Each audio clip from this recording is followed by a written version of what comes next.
Obrigado, Célio. Bom dia a todos. Quero cumprimentar aqui o Tadeu, representando aqui o nosso governador, do Estado de São Paulo, secretário de Trabalho, Eunice, Sindicato das Costureiras, nosso prefeito de Guarulhos, Sebastião Almeida, nosso vereador aqui, o Heleno, o nosso santista aqui, Serginho Chulapa, o grande santista, Aldo Maslu, companheiro, nosso deputado que representa os trabalhadores em Brasília, Paulinho. Espero que continue lá nos representando. Isso para nós é muito importante. Nós queremos aqui, eu quero aqui agradecer principalmente a Deus por estarmos aqui hoje fazendo esta inauguração.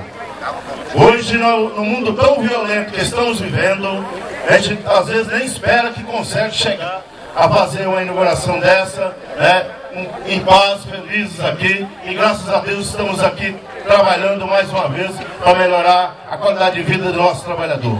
Quero parabenizar o engenheiro José Luiz, que está aqui presente, o engenheiro que cuidou de toda essa obra aqui, todas as benfeitorias, se tem algumas ideias nossas, mas ele colocou em prática as ideias. Eu quero parabenizar ele aqui, desejar boa sorte a todos aqui dentro de campo, na inauguração, que ninguém saia daqui machucado, viu, Sargento? Que não precise do convênio médico, Você já fez isso no passado, mas agora talvez você já não faz mais não, Antes você precisava quebrar alguém, mas agora já passou, Agora é divertimento. Então, gente, em nome da diretoria, da assessoria e dos funcionários do sindicato, porque isso aqui não é só o Pereira, é um conjunto, os trabalhadores metalúrgicos unidos e organizados, lutando para melhorar sua qualidade de vida. É isso que nós fazemos, é investir o dinheiro do trabalhador em benefício do trabalhador.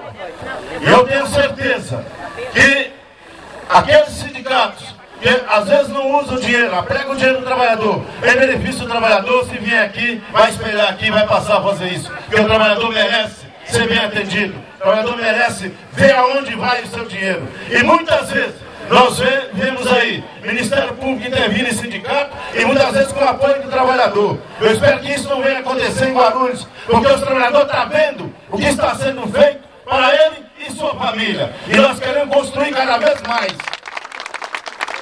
com o apoio de cada um de vocês. E peço mais uma vez, principalmente nossos aposentados que estão aqui, que hoje eu faço parte desse time, eu quero pedir, principalmente os aposentados, que estão aqui presentes, que tem neto, que tem filho, tem sobrinho dentro da empresa metalúrgica, que explica para ele, diga para ele, vai para dentro do seu sindicato. É lá que você vai ajudar a organizar a vida desse país, organizar a vida do povo brasileiro. É dentro de um sindicato. Parabéns a todos nós, felicidade, a chuva está vindo aí, mas nós vamos jogar. Boa sorte, parabéns a todos.